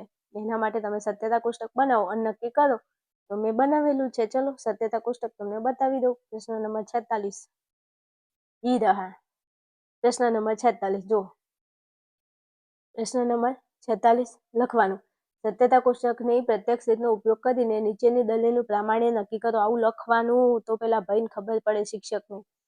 તો એ શરતી બી તેથી બી શરતી એ લખો સત્યતા કોષ્ટક દોર્યું સત્યતા કોષ્ટક પછી આધાર વિધાન અને ફલિત વિધાન લખી નાખો. પછી આ દલીલ છે ને એને દર્શાવો. સાદા વિધાન એ અને બી તો લખો એ બી સાદું વિધાન છે. પછી એ શરતી બી તો એ શરતી બી નો સમ અને બી શરતી એ તો બી શરતી એ નો સમ. આ આધાર વિધાન છે ને આ ફલિત વિધાન છે તો આધાર વિધાન અને ફલિત વિધાન લખી નાખો. બીજું આ જે પેપર છે ને એ પ્રમાણે જ પેપર પૂછાય. એ જ પ્રમાણે એક પ્રશ્ન આઘા પાછો ન થાય. જે પ્રશ્ન નંબરમાં તમને હાલ જે પ્રશ્ન આપેલો છે એ પ્રમાણે જ આ પેપર આવશે. 1% આઘા પાછું નહીં થાય. એટલે આ નમૂનાનું પેપર છે એ જ રીતે તૈયારી કરજો. દરેક વિદ્યાર્થીને કહું છું સમજ્યા. ચલો પછી દલીલના પ્રામાણ્યનો નિર્ણય તો લખી નાખવાનું. ઉપરના સત્યતા કોષ્ટકમાં કુલ 4 સ્તંભની રચના થઈ છે. જેમાં સ્તંભ નંબર 3માં આધાર વિધાન કેવું છે જે હોય તે લખવાનું. 3માં આધાર વિધાન સત્ય અને ફલિત વિધાન અસત્ય. જો આધાર વિધાન સત્ય હોય અને ફલિત વિધાન અસત્ય હોય તો દલીલ અપ્રમાણભૂત બને. તો આ દલીલ કેવી છે? અપ્રમાણભૂત. આવ્યું? અપ્રમાણભૂત. લખી નાખો વાત પૂરી. ચલો પછી આગળ વધવું છે. આપણો પ્રશ્ન નંબર 45 46 પૂરો થઈ ગયો છે. હવે 45 46 પછી 47માં નંબરનો પ્રશ્ન જોઈ લો તમે. તો 47માં નંબરનો પ્રશ્ન એમાં તમારે રૂપલક્ષી સાબિતીમાં ખાલી જગ્યા પૂરવાની છે. તો અહીંયા મેં સરસ મજાની ખાલી જગ્યા પૂરીને આપી છે. હું તમને સમજાવીશ નહીં હો, ખાલી બતાવું છું તમારે આ રીતે પેપર લખવાનું છે. તો એ આ રહી જુઓ દલીલ છે 47માં નંબરની દલીલ. 47 પછી દલીલ આવી રીતે મસ્ત દર્શાવવાની. અને જો કેવી સરસ મજાની લાઈનો દોરી છે. તમે જો આવી રીતે તમારે મસ્ત લખવાનું. અમુક તો પેપર લખે ને પેપર જોવું ન ગમે. હાલો 47 પૂરું. પછી 48માં ફરી પાછી તમારે દલીલ શું કરવાની છે? રૂપલક્ષી સાબિતીની રચના કરવાની છે. દલીલને સિદ્ધ કરવાની છે. તો આ દલીલને આપણે સિદ્ધ કરી નાખશું. તો અહીંયા કરેલી છે જોઈ લો તમે. 48માં નંબરની દલીલને સિદ્ધ કરી છે રૂપલક્ષી સાબિતીને. સમજાઈશ ને ટાઈમ નથી એટલો બધો. બસ હું તો તમને ખાલી આ બતાવું છું. તમારે આ રીતે પેપર લખવાનું છે. જેનું સોલ્યુશન આપવાનું હતું વિભાગ એબીસી નું એ તો મેં તમને સમજાવ્યું છે પ્રશ્નો. હવે પ્રશ્ન નંબર 49. હાલો 49 ક્યાં છે? આ રહી જોઈ લો.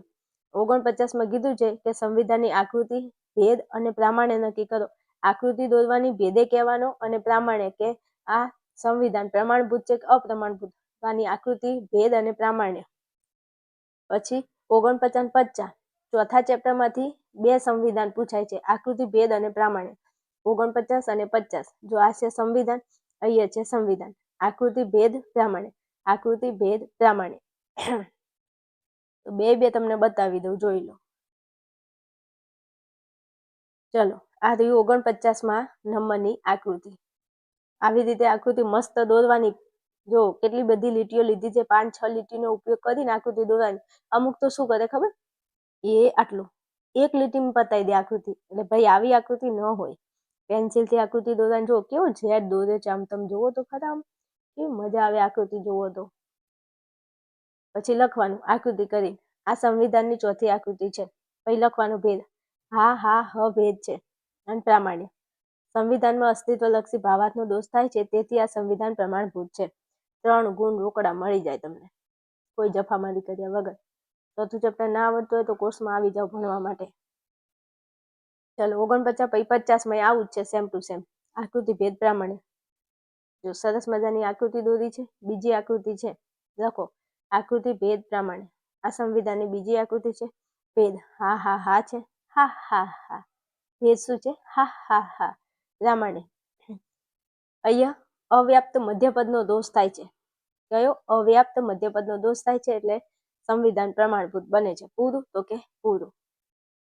ચાલો હવે 50માં નંબરનો પ્રશ્ન પૂરો થાય છે. ચલો પછી હવે ભાઈ જુઓ આ 50મો પ્રશ્ન પૂરો. હવે હું 51 નહીં લખું, 52 નહીં લખું. કારણ કે આ 5મા ચેપ્ટરના પ્રશ્નો છે મારે નથી લખવા. જેને ઉપરના પ્રશ્નો ન આવડતા હોય પહેલા, બીજા, ચોથા ચેપ્ટરના, તો તમારે 5મું ચેપ્ટર કરવું પડે. પણ ઉપરનું પહેલું, બીજું અને ચોથું ચેપ્ટર આવડતું હોય તો 5મું ચેપ્ટર નહીં કરવાનું. હા, 2 રીતે છે. તો હવે હું 51-52 નહીં લખું, સીધું ક્યાં જઈશ? મને જે પ્રશ્ન આવડતો હોય એના ઉપર. ચલો, તો અહીંયા જુઓ તમે, આપણે કોઈ પણ 10 પ્રશ્નો જ લખવાના છે? તો કે હા. તો ઉપરના આપણે પહેલા ચેપ્ટરનો એક પ્રશ્ન લખ્યો, બીજા ચેપ્ટરનો એક પ્રશ્ન લખ્યો, ચોથા ચેપ્ટરના આપણે 2 પ્રશ્નો લખ્યા. તો 1, 2, 3, 4 પ્રશ્નો લખ્યા. બીજું, હા, કેમ ભૂલી જાવ છો? પહેલા ચેપ્ટરનો એક પ્રશ્ન લખ્યો, બીજા ચેપ્ટરનો એક પ્રશ્ન લખ્યો, ત્રીજા ચેપ્ટરના 2 પ્રશ્નો લખ્યા, ચોથા ચેપ્ટરના 2 પ્રશ્નો લખ્યા. તો 2 અને 2 4, 2 100 પ્રશ્નો મેં લખી દીધા. 10 લખવાના છે વિભાગ ડીમાં પ્રશ્નો, એમાંથી 6 તો મેં લખી દીધા. પહેલો પ્રશ્ન પહેલા ચેપ્ટરનો, બીજો પ્રશ્ન બીજા ચેપ્ટરનો, ત્રીજો અને ચોથો પ્રશ્ન હતો એ ચેપ્ટર નંબર 3નો, પાંચમો છઠ્ઠો હતો ચેપ્ટર 4ના લખ્યા છે. હવે મારે ખાલી 4 જ પ્રશ્નો લખવાના છે, 6 તો મેં લખી નાખ્યા. તો હવે આમાંથી 4 પ્રશ્નો જે આવડે એ લખો. તો આ 1, આ 2, આ 3 ને 4, પાછળના 4 પ્રશ્નો લખી નાખવાના. 8મું ચેપ્ટર ના લખો ને તોય ચાલે, પણ તમને હું એમ કહું છું કે 8મું ચેપ્ટર સારું આવડતું હોય તો 8માના 2 પ્રશ્નો લખો, 9મું ચેપ્ટર સારું આવડતું હોય તો 9માના 2 લખો. તો 10મું ચેપ્ટરના 2 પ્રશ્નો નહીં લખવાના. જો આ 2 પ્રશ્નો છે 8મા ચેપ્ટરના છે, આ 2 પ્રશ્નો છે એ 9મા ચેપ્ટરના છે, અને આ 2 પ્રશ્નો એ 10મા ચેપ્ટરના છે. તો હું એમ કહું છું કે તમે 8મું ચેપ્ટર વ્યવસ્થિત કરો, 9મું વ્યવસ્થિત કરો, 10મું વ્યવસ્થિત કરો ને તો 8માના 2, 9માના 2, 10માના 2 એમ કરીને 6 પ્રશ્નો તમારા થઈ જાય. તો ઉપરનું તમને ત્રીજું ચેપ્ટર ના આવડતું હોય તો ચાલે, સમજાય છે? ત્રીજા ચેપ્ટરના 2 પ્રશ્નો કાઢી દો ને તો ચાલે. તો આ પાછળના બધા પ્રશ્નો લખો તો તમારા 10 પ્રશ્નો વિભાગ ડીમાં થઈ જાય આરામથી. હવે મેં અહીંયા શું કર્યું છે, 8મા ચેપ્ટરના પ્રશ્નો નથી લખ્યા, પાછળના 4 લખ્યા છે. અને એમાં 9મા ચેપ્ટરનો તો પ્રશ્ન ફટાફટ પતી જાય. ખાલી શું કીધું છે, જૈન, બૌદ્ધ અને હિન્દુ ધર્મના ધર્મગ્રંથો લખો. અને 56માં ખ્રિસ્તી, ઇસ્લામ અને શિન્તો ધર્મનો નૈતિક સિદ્ધાંત લખો, એવું કીધું છે. લખી નાખું. પછી 10મા ચેપ્ટરના 2 પ્રશ્નો, પ્રાણાયામની પ્રક્રિયા અને સત્યવાણીના ગુણો. સમજાઈ દઉં લો. આ જો 55મો પ્રશ્ન પૂછ્યું તો ધર્મ અને ધર્મગ્રંથો. તો જૈન ધર્મનો ધર્મગ્રંથ ગણપીટક, બૌદ્ધ ધર્મનો ત્રિપીટક અને હિન્દુ ધર્મનો શ્રુતિ અને સ્મૃતિ. પૂરું. 55મો પ્રશ્ન. આટલું લખવાના 3 માર્ક્સ મળે, ખાલી આટલું. હું તો કહું 9મું ચેપ્ટર તો કરી જ નખાય વિભાગ ડી માટે તૈયાર. હાલો 56માં નૈતિક સિદ્ધાંતો કીધા હતા. તો ખ્રિસ્તી ધર્મ, ઇસ્લામ ધર્મ, શિન્તો ધર્મ, એના જે નૈતિક સિદ્ધાંતો છે લખી દો, વાત પૂરી. હાલો પછી 57મો પ્રશ્ન ચેપ્ટર 10નો. તો પ્રાણાયામની પ્રક્રિયા કીધી છે. તો પ્રાણાયામની 3 પ્રક્રિયાઓ છે, પૂરક, કુંભક અને રેચક. પૂરક એટલે બહારથી વાયુને અંદર પૂરવું, કુંભક એટલે શ્વાસને શરીરની અંદર અથવા શરીરની બહાર રોકી રાખવો, અને રેચક એટલે છોડવું, બહાર કાઢવું. ચલો પછી 58મો પ્રશ્ન, સત્યવાણીના ગુણો 6 છે, લખી નાખો 6, 1, 2, 3, 4, 5 ને 6, વાત પૂરી. વિભાગ ડી તમારો પૂરો સફળતાપૂર્વક. મેં સમજાવ્યું છે વિભાગ ડી તમારે કેવી રીતે લખવો, લખજો તમારે પૂરું વિભાગ ડી. હવે ઈમાં લઈ જાઉં. ચાલો, આ આપણો ઈ છે. હવે જોઈ લેજો, તમને અહીંયા જ બતાવી દઉં. આપણો વિભાગ ઈ છે, ઈમાં તમને 6 પ્રશ્નો આપ્યા છે, 6માંથી કોઈ પણ 4 લખવાના છે. તો 4 માટે તમારે શું કરવાનું, ચેપ્ટર 1માંથી 2 પ્રશ્નો પૂછાય છે કારકો વાળા. તો 59 અને 60માં તમને ચેપ્ટર 1નો પ્રશ્ન પૂછે છે. અહીંયા સમુચ્ચયનું સત્યતા કોષ્ટક અને લક્ષણ લખવાનું છે. 60માં કીધું છે શરતીનું, તમારે સત્યતા કોષ્ટક, તાર્કિક સ્વરૂપ અને એનું લક્ષણ લખવાનું છે. તો આ 2 પ્રશ્નો થઈ ગયા ચેપ્ટર 1ના. લખવાના કેટલા? 4. તો 2 તો ચેપ્ટર 1ના થઈ ગયા. હવે નીચે આવો, ચેપ્ટર 9 છેલ્લા 2 પ્રશ્નો, પહેલા 2 પ્રશ્નો, છેલ્લા 2 પ્રશ્નો, 4 પ્રશ્નો થઈ ગયા. લે વાત પૂરી. જગતના વિદ્યમાન ધર્મો અને તેના સ્થાપકો, આચરવા યોગ્ય સદગુણો અને દુર્ગુણો. પૂરું. ઉપરના 2 પ્રશ્નો, નીચેના 2 પ્રશ્નો, ચેપ્ટર 1ના 2 પ્રશ્નો, ચેપ્ટર 9ના 2 પ્રશ્નો. થઈ ગયા 4 પ્રશ્નો? તો કે આ થઈ ગયા. જો કદાચ તમને ચેપ્ટર 9માંથી કદાચ એકાદો પ્રશ્ન નથી આવડતો તો શું કરવું? તો તમારે આ લખવાનું, પ્રશ્ન 61મો લખવાનો, જે ચેપ્ટર 2નો પ્રશ્ન છે. એમાં તમારે સત્યતા કોષ્ટકની પ્રત્યક્ષ રીતનો ઉપયોગ કરી તેનું પ્રામાણ્ય નક્કી કરવાનું કે દલીલ પ્રમાણભૂત છે કે અપ્રમાણભૂત. એમાં સ્વાધ્યાયમાં તમને 10 દલીલો આપી છે. 10 દલીલો તૈયાર કરી લો, 10માંથી એક પૂછાશે. સમજ્યા? હવે વિભાગ ઈ કેવી રીતે લખવો ઈ પણ હું તમને બતાવી દઉં. ચલો આપણે વિભાગ ઈ નું સોલ્યુશન તમને બતાવી દઉં. આ છે આપણું વિભાગ ઈ નું સોલ્યુશન. જોઈ લો તમે. ઈમાં પછી ફૂદડી કરીને જે સૂચના હોય લખો. 59 થી 64 સુધીના પ્રશ્નોમાં 4 પ્રશ્નો લખવાના. જવાબ નંબર 59.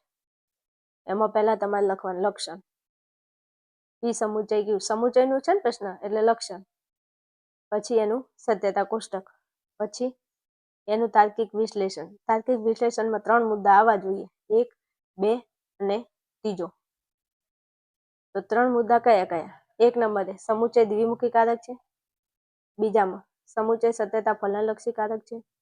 ત્રીજામાં સમુચય એ સત્યતા ફલનલક્ષી સંયુક્ત વિધાન છે. આ મુદ્દા. આ એક પ્રશ્ન પૂરો સમુચયનો. અને આ સમુચય છે ને 1000% મોસ્ટ એમપી. બીજી પરીક્ષામાં હશે કાં તો બોર્ડમાં હશે. કરી નાખજો મારા ગળાના હમ. સમુચય તો પૂછાય જ છે. ચલો આ એક કારક લખ્યું. આવું બીજું જે કારક આપ્યું એ લખી દો તો 2 પ્રશ્નો પૂરા. મેં અહીંયા બીજું કારક લખ્યું નથી કારણ કે એટલો બધો ટાઈમ નહોતો. રેડી? ચલો પછી પ્રશ્ન નંબર 63મો 9મા ચેપ્ટરનો જવાબ. શું લખવાનું છે 63મા પ્રશ્નમાં? તો 63મા પ્રશ્નમાં એમ કીધું છે કે જગતના વિદ્યમાન ધર્મો અને સ્થાપકો. તો જો કેવો કોઠો બનાવ્યો છે આમ જોવો તો. જો 11 ધર્મો છે અને 11 ધર્મના સ્થાપકો. હિન્દુ ધર્મમાં કોઈ નથી, બૌદ્ધ ધર્મમાં ગૌતમ બુદ્ધ. હું નથી બોલતી હો, આમ લખજો. તો જ્યારે તમારે 9મા ચેપ્ટરના કોષ્ટકો તમને પૂછાય કે ધર્મો અને સ્થાપકો, તો ઘણા વિદ્યાર્થીઓ પૂછે કે બેન અમારે કેવી રીતે લખવાનું આ પ્રશ્ન? તો તમારે આ રીતે લખવાના. મેં લખાયું છે ને આ રીતે લખજો. 5માંથી 5 ગુણ રોકડા. 5માંથી 5 ગુણ રોકડા મળશે. જો કેવું ક્રમ? વિદ્યમાન ધર્મો, સ્થાપકો. મસ્ત છે. જો કેવું સરસ લાગ્યું. 11 ધર્મો અને એના સ્થાપકો. એક લીટી છોડજો વચ્ચે પ્લીઝ. એક લીટી છોડજો. ચલો 63મો પ્રશ્ન પૂરો. પછી 64માં આવો. તો 64માં ફરી પાછું તમને આ આચરવા યોગ્ય સદગુણ અને ટાળવા યોગ્ય દુર્ગુણ. જે વિદ્યાર્થી મને માને છે, જેને તત્વજ્ઞાનમાં પાસ થવું છે ને, તો આ એક પ્રશ્ન તમારા માટે મોસ્ટ આઈએમપી છે. 1000%. આને તૈયાર કરી લેજો. મારા ગળાના હમ છે. તમે જેને માનતા હોય, જે ભગવાનને માનતા હોય, જે માતાજીને માનતા હોય, તમારા મમ્મી પપ્પાને માનતા હોય, તો આ પ્રશ્ન કરી નાખજો. વિભાગ ડીમાંય પૂછાય, સીમાંય પૂછાય ને ઈમાંય પૂછાય. હા, મારી મમ્મીની કસમ ખોટું બોલું તો બસ.